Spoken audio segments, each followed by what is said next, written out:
اعوذ باللہ من الشیطان الرجیم بسم اللہ الرحمن الرحیم وَإِن تُصِبْهُمْ اور اگر پہنچے ان کو بھلائی خیر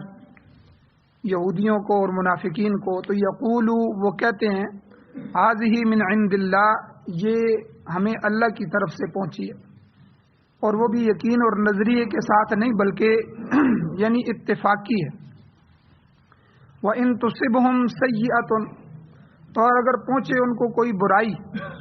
کچھ برائی پہنچتی ہے تو یقولو وہ کہتے ہیں هذه من عندک، اے نبی یہ آپ کی وجہ سے ہمیں پہنچی۔ قل اے میرے پیغمبر آپ فرما دیجئے کہ کل من عند اللہ، ہر چیز اللہ کی طرف سے، خیر بھی اللہ کی طرف سے ہے، شر بھی اللہ کی طرف سے۔ فما لهؤلاء القوم، اس قوم کو کیا ہو گیا ہے، ان لوگوں کو کیا ہو گیا ہے، لا یکادون یفقہون حدیثا، کہ قریب نہیں ہے کہ وہ یہ بات سمجھ جائیں۔ تو ما اصابک، جو بھی آپ کو پہنچتا ہے، من حسنۃ اچھائی سے، فمن اللہ، پس وہ اللہ کی طرف سے ہوتا ہے۔ وما اصابک من سیئۃ، اور جو کچھ بھی آپ کو تکلیف پہنچتی ہے، فمن نفسک، تو وہ آپ کی اپنی جان کی طرف سے ہوتی، اپنی بدعمالیوں اور کوتاہیوں کی وجہ سے ہوتی۔ وَأَرْسَلْنَاكَ لِلنَّاسِ رَسُولًا، اور اے میرے پیغمبر ہم نے آپ کو لوگوں کے لیے رسول بنا کر بھیجا ہے، پیغام رساں، پیغام دینے والا۔ وَكَفَى بِاللَّهِ شَهِيدًا، اور اللہ تعالیٰ گواہ کافی ہے۔ مَن يُطِيعِ الرَّسُولَ، جو رسول کی اطاعت کرے گا، فقد اطاع اللہ، پس تحقیق اس نے اللہ کی ہی اطاعت کی۔ وَمَن تَوَلَّى، اور جو اطاعت نہیں کرے گا، روگردانی کرے گا، تو فما ارسلناک علیہم حفیظا، اے میرے پیغمبر ہم نے تو آپ کو ان پر نگہبان بنا کر نہیں بھیجا۔ سورۃ النساء سپارہ نمبر 5 آیت نمبر 77، 78، 79 اور 80، 4 آیتیں آپ کے سامنے تلاوت ہوئی ہیں۔ ان آیتوں کے 2 درس اس سے پہلے گزر چکے ہیں، جن کا خلاصہ یہ ہے، ایک تو حسنہ اور سیئہ یہ کسے کہتے ہیں، اس کی تعریف بھی بیان ہوئی، تفصیل بھی بیان ہوئی کہ حسنہ ہر اس نیکی اور اچھائی کو کہتے ہیں، ہر اچھی حالت پر اس کا اطلاق ہوتا ہے، دولت مندی ہو، صحت ہو، اور اسی طرح ہر بہتری کی چیز اس کو حسنہ کہتے ہیں، اور اللہ سے حسنہ مانگنے کی دعا بھی سکھلائی گئی۔ اور اس کے برخلاف سیئہ ہر بری حالت کو کہتے ہیں، تنگ دستی، پریشانی، قحط اور فقر و فاقہ، بیماری، شکست، ہر چیز یہ تو ہر برائی سے اللہ تعالیٰ سے پناہ مانگنے کی بھی دعا سکھائی گئی۔ تو دنیا اور آخرت کی بھلائیاں اللہ سے مانگنی چاہیے، ربنا آتنا فی الدنیا حسنہ وفی الآخرۃ حسنہ۔ اور دوسری بات یہ کہ ان آیتوں میں منافقین اور جو یہودی تھے ان کا جو غلط نظریہ ہے، باطل نظریہ ہے، اللہ تعالیٰ نے اس کو رد کیا۔ ان کا نظریہ یہ تھا کہ ہمیں جو خوشحالی، آسودگی یا فتح ملتی ہے تو یہ تو اللہ کی طرف سے ہوتی ہے، یعنی اتفاقی ایک چیز ہے، اتفاقاً ہو جاتی ہے۔ اور دوسرا وَإِن تُصِبْهُمْ سَيِّئَةٌ، اگر کوئی مشکل پیش آ جاتی ہے، جنگ میں جانی نقصان ہو گیا، مالی نقصان ہو گیا، بیماری یا تنگ دستی آ گئی، سالی آ گئی، تو یقولوا هذه من عندک، تو اس کا الزام نبی علیہ السلام کو دیتے تھے، نعوذ باللہ۔ تو نبی علیہ السلام پر الزام تراشی کرتے تھے اور کہتے تھے کہ یہ آپ کی بے تدبیری کی وجہ سے آئی ہے مصیبت، الیاذ باللہ، نعوذ باللہ، یہ آپ کی نحوست کی وجہ سے ہمیں پہنچی۔ تو مفسرین کرام فرماتے ہیں کہ یہود اور منافقین جو تھے، اور دنیا کی اور بھی بہت سی قومیں ہیں، بالخصوص ہندو جو ہیں، یہ برا شگون لیتے ہیں، ہر چیز سے شگون لیتے ہیں۔ تو قحط سالی ہو گئی، بارش رک گئی، پھل کم آ گیا، کچھ مسئلہ ہوا تو یہ فلاں کی نحوست کی وجہ سے ہوا، یہ فلاں چیز ہوئی ہے، تو بلی نے راستہ کاٹ دیا ہے، اب بس میں سفر نہیں کر سکتا، اب سفر میں خیر نہیں، یہ ہو گیا، وہ ہو گیا، اس طرح کی بدشگونیاں، اس کو اسلام نے منع کیا ہے، بلکہ حضور علیہ السلام نے اس کو شرک سے تعبیر فرمایا، الطیرۃ من الشرک، حضور نے فرمایا۔ اور عقیدے کی بات کی میں نے پچھلے درس میں وضاحت کی تھی کہ دنیا میں جو حالات آتے ہیں، حالات کا اتار چڑھاؤ ہے، بناؤ بگاڑ ہے،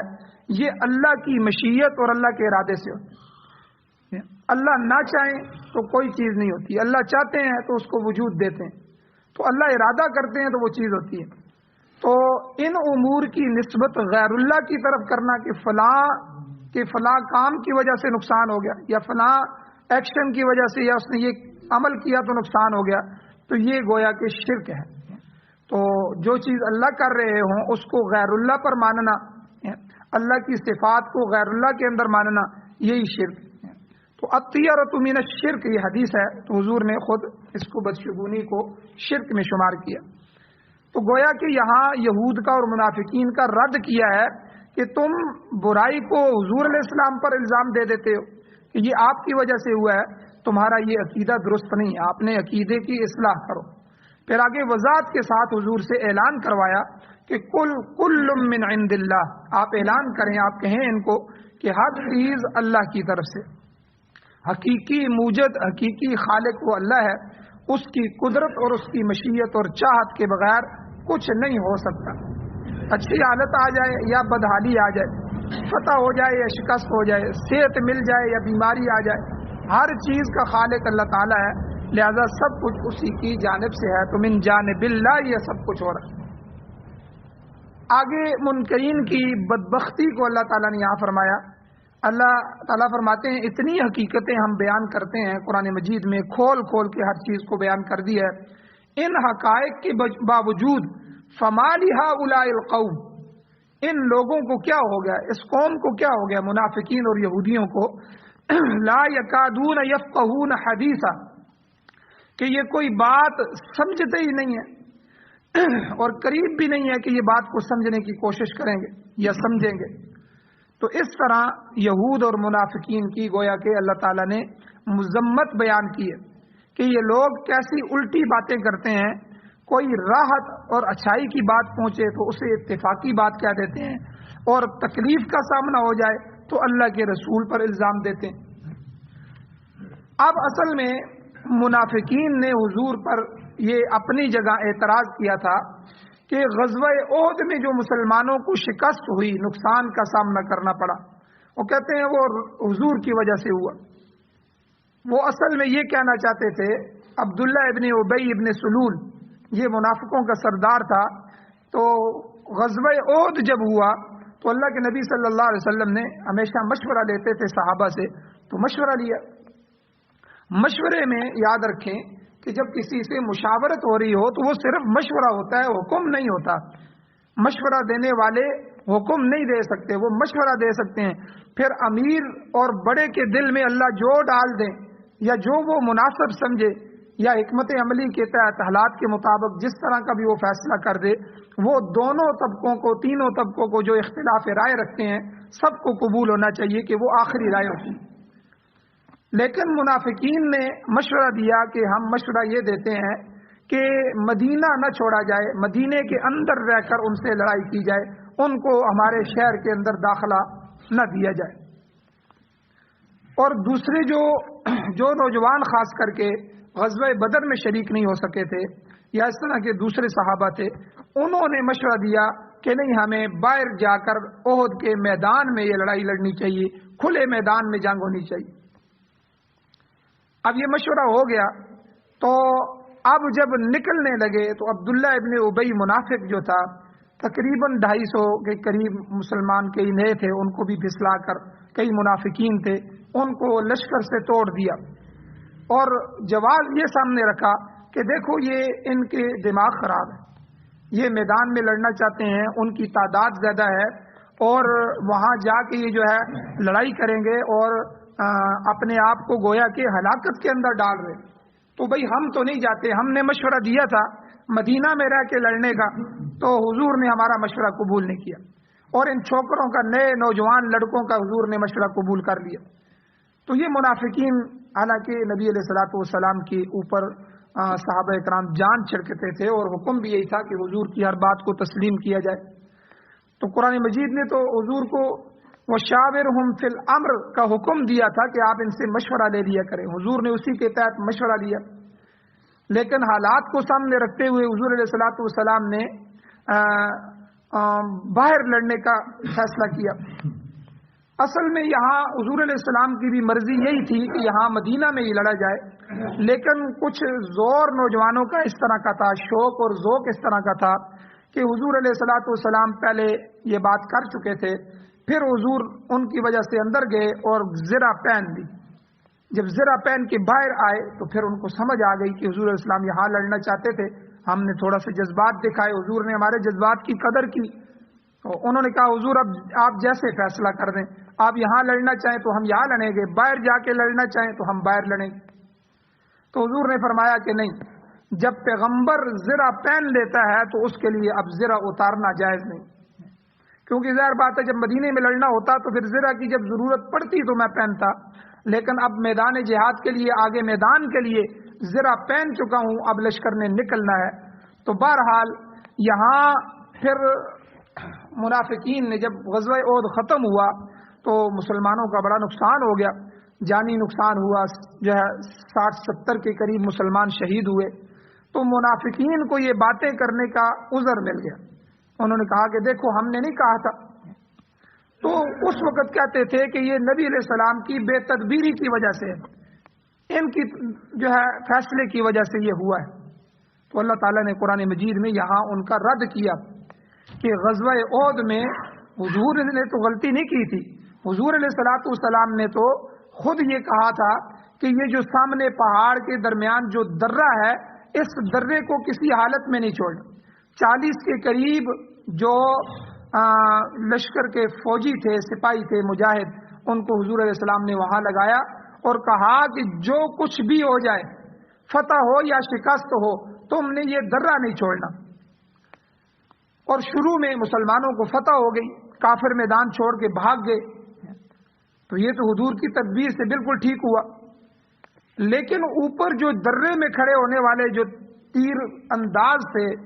ماہر تیر انداز جو حضور نے وہاں کھڑے کیے تھے،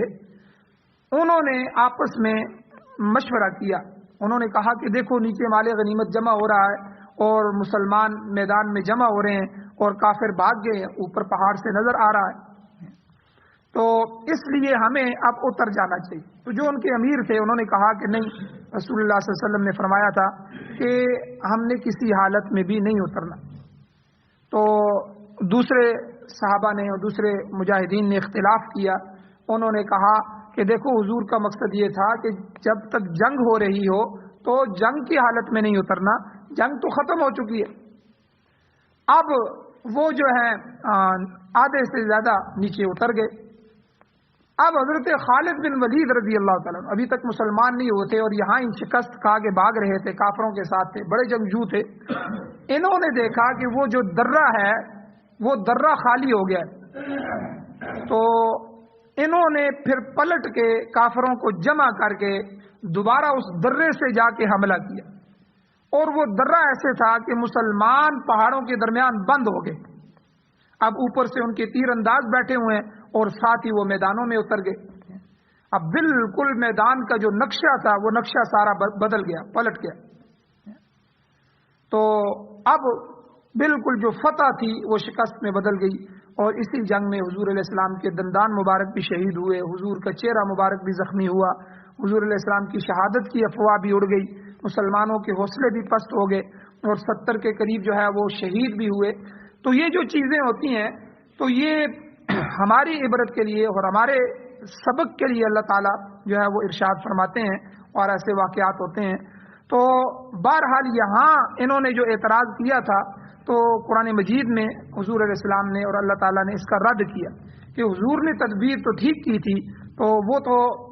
بہترین جنگی منصوبہ بندی تھی حضور کی، بلکہ ایک انگریز کمانڈر یورپین کمانڈر تھا، وہ کسی دورے پہ تھا، تو اس کو جب بتایا گیا کہ یہاں مسلمانوں کی یہ جنگ لڑی گئی، تو اس نے اس غزوہ احد کا جو میدان تھا ابھی، تو وہاں جا کے اس نے سروے کیا، تو اس کو پھر بتایا گیا کہ مسلمانوں کا لشکر یہاں تھا، کافروں کا لشکر یہاں تھا، اور یہ وہ درہ تھا جہاں حضور نے جو ہے وہ صحابہ کو کھڑا کیا تھا۔ تو اس نے کہا کہ یار یہ تو بہت بڑی جنگی چال ہے، تو یہ تو بہت بڑا کمانڈر جو زیرک اور ذہین کمانڈر ہوتا ہے، یہ اس طرح فیصلے کرتا ہے کہ اپنے لشکر کو پہاڑ کے اس طرف رکھے تاکہ پہاڑ کا پچھلا ایریا اس کے لیے اوٹ بنے، وہاں سے دشمن نہ آ سکے، اور جو درہ کمزور تھا اس پہ انہوں نے بہترین تیر انداز بٹھا دیے کہ کوئی جو ہے وہاں سے اوپر نہ آ سکے۔ تو یہ ایک ایسا نقشہ ہے کہ جب ہم جنگ کے لیے تیار کرتے ہیں تو ان سب چیزوں کو مد نظر رکھتے ہیں۔ تو حضور علیہ الصلوۃ والسلام کمانڈر ان چیف بھی تھے، تو اس لیے حضور علیہ السلام نے جو فیصلہ کیا وہ بالکل صحیح تھا، لیکن بعض مجاہدین کی کوتاہی کی وجہ سے، لغزش کی وجہ سے مسلمانوں کی فتح شکست میں تبدیل ہوگی۔ بعد میں اللہ تعالیٰ نے قرآن مجید میں اعلان بھی فرما دیا کہ ہم نے ان سب کو معاف کر دیا،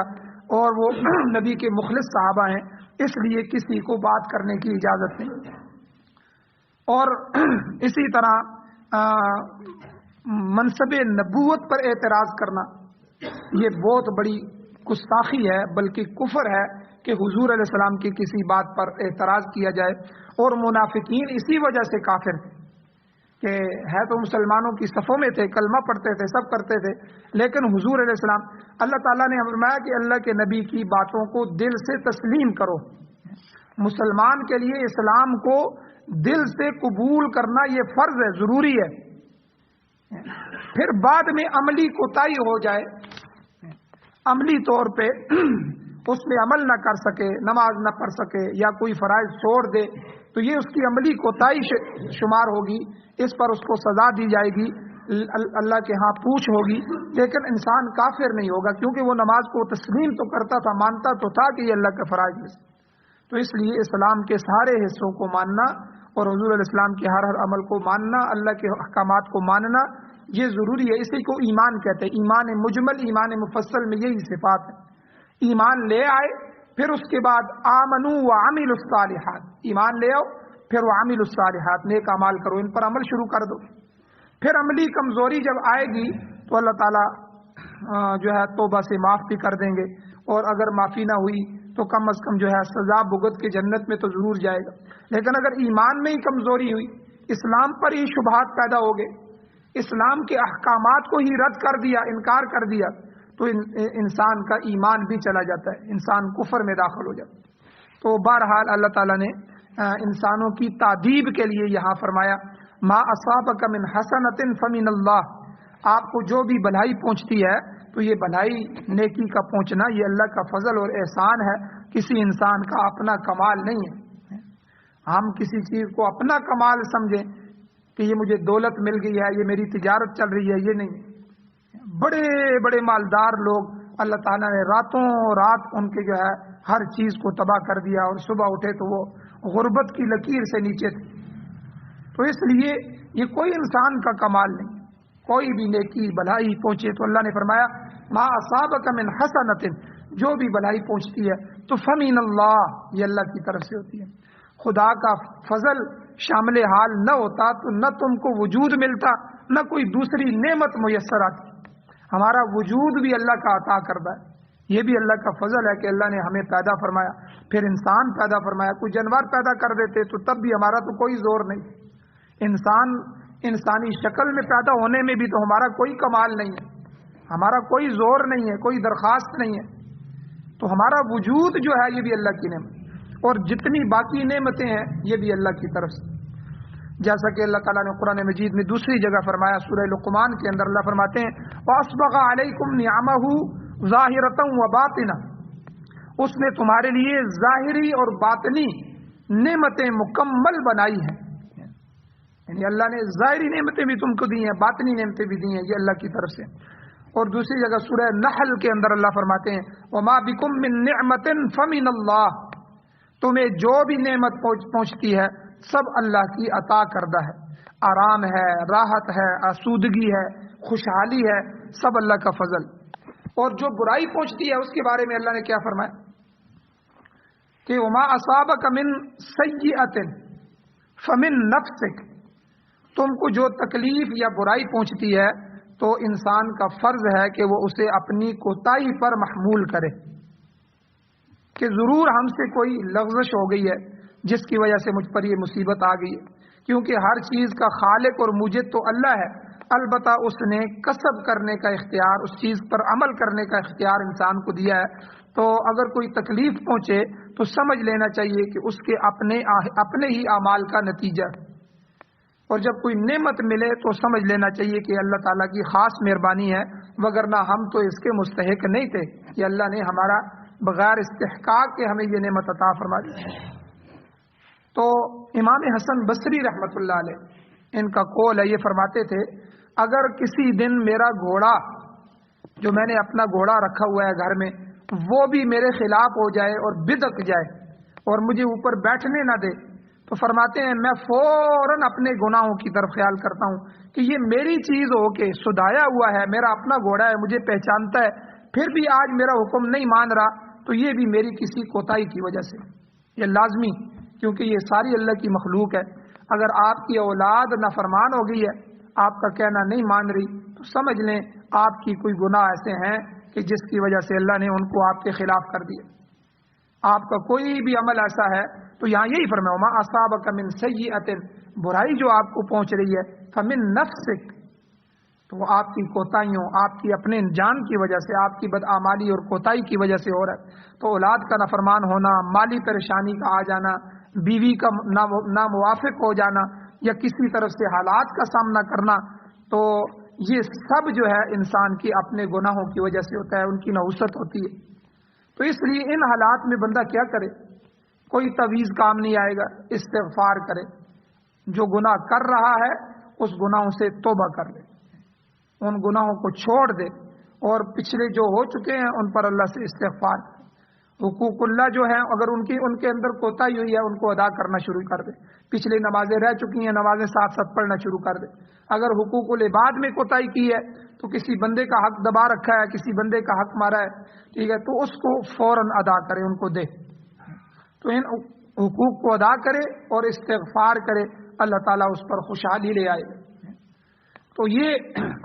اللہ تعالیٰ نے اس آیت کے اندر ہمیں یہ سمجھایا. بخاری شریف کی روایت میں آتا ہے، ام المؤمنین حضرت عائشہ صدیقہ رضی اللہ تعالیٰ عنہ کی روایت ہے کہ حضور علیہ السلام نے ارشاد فرمایا کہ انسان کو جو بھی برائی پہنچتی ہے وہ اس کی کسی لغزش، کوتاہی یا گناہ کی وجہ سے ہوتی ہے. مفسرین اکرام فرماتے ہیں کہ کافر جو ہے اور مسلمان، کافر کے متعلق تو یہ بات بالکل واضح ہے کہ کفر اور نفاق بذات ہی بری چیز ہے، یہ تو خود ذاتی لحاظ سے بری چیز ہے. اس سے انسان کی عقل، روح اور دل ناپاک ہو جاتے ہیں. کافر کی عقل بھی ناپاک ہے، روح بھی ناپاک ہے، دل بھی ناپاک ہے. یہ سوچنے سمجھنے کے آلے ہیں، یاد رکھیں. دل خیالات کو لاتا ہے، فیصلے کرتا ہے، عقل سوچتی ہے، دماغ سے فیصلے ہوتے ہیں. روح کی پاکیزگی انتہائی ضروری ہے. تو اس کے لیے ایمان ضروری ہے، ورنہ کافر جو ہے اس کا کفر یا منافق کا نفاق، یہ ان تینوں چیزوں کو گدلا اور ناپاک کر دیتا ہے. کافر اپنی عقل سے سوچے گا، ہمیشہ غلط ہی سوچے گا، اسلام کے مخالف ہی سوچے گا، اللہ تعالیٰ کی بغاوت میں ہی سوچے گا. اس کا دل ہمیشہ غلط چیز کی طرف ہی جائے گا، غلط برائی کو چاہے گا. تو اس لیے کفر جو ہے یہ بذاتی ہی بری چیز ہے، اور کافر پر اللہ کی لعنت برستی ہے. جب تک وہ کفر کی حالت میں ہے تو اس پر اللہ کی لعنت برستی ہے. بعض گناہ ایسے ہیں کہ مسلمان ہو اور وہ گناہ کرے، جیسے زنا ہے، چوری ہے. تو بخاری شریف کی حدیث میں آتا ہے کہ جب آدمی ان گناہوں میں مشغول ہو رہا ہوتا ہے تو اس وقت ایمان اس سے نکل جاتا ہے، زنا کی حالت میں اور چوری کی حالت میں. پھر جب پیچھے ہٹتا ہے، بھاگتا ہے تو واپس آ جاتا ہے. تو اب کتنی بری حالت ہے اگر اسی حالت میں انسان مر جائے، موت آ جائے یا مارا جائے. تو بہرحال کفر جو ہے، کفر پر تو ہر وقت لعنت اللہ علی الکافرین، قرآن میں اللہ تعالیٰ نے کافروں پر. اسی طرح مشرکین بھی ملعون ہے. ایک حدیث میں آتا ہے استسقاء، نماز استسقاء، بارش کے لیے دعا مانگنے کے لیے جو نماز پڑھی جاتی ہے، اس کی ایک نماز والی روایت ہے کہ حضور نے فرمایا کہ جب مؤمنین لوگ، ایمان والے، بارش کے لیے دعا کی خاطر باہر نکلیں تو کسی کافر کو ساتھ نہ لے جائیں، کیونکہ وہ ملعون ہیں، ان پر خدا کی لعنت برستی ہے. لہذا اللہ تعالیٰ کی رحمت کو متوجہ کرنے کے لیے ایسے لوگوں کا ہمراہ ہونا، ساتھ ہونا درست نہیں ہے. تو بہرحال فرمایا کہ کافر کو جو مشکل پیش آتی ہے وہ تو لازماً اس کی کوتاہی کا نتیجہ ہے، وہ اس کے کفر کی نحوست. البتہ نیک لوگوں پر بھی کبھی مصیبت آ جاتی ہے، بیماری آ جاتی ہے، تکلیف آتی ہے، تو یہ ان کے گناہوں کی وجہ سے نہیں ہوتا، بلکہ یہ ایک نعمت ہوتی ہے جو ان کے بلندی درجات کا ذریعہ بنتی ہے۔ انبیاء علیہ السلام اور عام مؤمنین، انبیاء کے متعلق تو بالکل واضح ہے کہ انبیاء سارے کے سارے معصوم ہوتے ہیں، نہ ان سے حقیقی گناہ سرزد ہوتا ہے، نہ ہی انہیں حقیقی سزا ملتی ہے۔ انہیں جو تکلیف پہنچتی ہے، بعض انبیاء ان کو شہید کیا گیا، بعض انبیاء کو بیماری ڈالی گئی، بعض انبیاء اور تکالیف میں مبتلا ہوئے، اور حضور نے فرمایا اسلام کے لیے، دین کے لیے مجھے جو تکلیفیں دی گئیں وہ سب انبیاء سے سب سے زیادہ ہے۔ تو یہ جو تکلیف ان کو پہنچتی ہے یہ ان کے رفع درجات کے لیے ہوتی ہے، اور اس تکلیف سے ان کی تربیت مقصود ہوتی ہے۔ تو اس لیے جو ہے انبیاء کی تکلیف جو ہیں وہ تو صرف ان کی تربیت کے لیے ہوتے ہیں اور ان کے رفع دار، بلکہ ایمان والوں کے متعلق حدیث میں آتا ہے کہ کوئی بھی تکلیف پہنچے، ایک کانٹا بھی چبھ جائے تو اللہ تعالیٰ اس پر بھی اس کو اجر عطا فرماتے ہیں۔ کئی لوگ، بلکہ ایک حدیث کا مفہوم ہے، کئی لوگ اللہ کے ہاں جنتی لکھے ہوتے ہیں لیکن اعمال کے اعتبار سے وہ جہنمی ہوتے ہیں، تو اللہ تعالیٰ ان پر بیماری لے آتے ہیں، اس بیماری میں وہ صبر کرتے ہیں، اللہ تعالیٰ کی طرف توجہ رہتی ہے، تو اللہ تعالیٰ ان کے گناہوں کو صاف کرتے رہتے ہیں یہاں تک کہ اللہ کے فیصلے کے مطابق وہ جنتی ہو جاتے ہیں۔ تو اس لیے یہ بیمار ہونا، بیماری میں مبتلا ہو جانا یا کسی تکلیف میں مبتلا ہونا، تو اس میں انا للہ و انا الیہ راجعون پڑھنے کا حکم دیا گیا کہ اللہ کی طرف، اس کو اللہ کی طرف لے جاؤ، انا للہ، بے شک ہم اللہ کے لیے ہیں،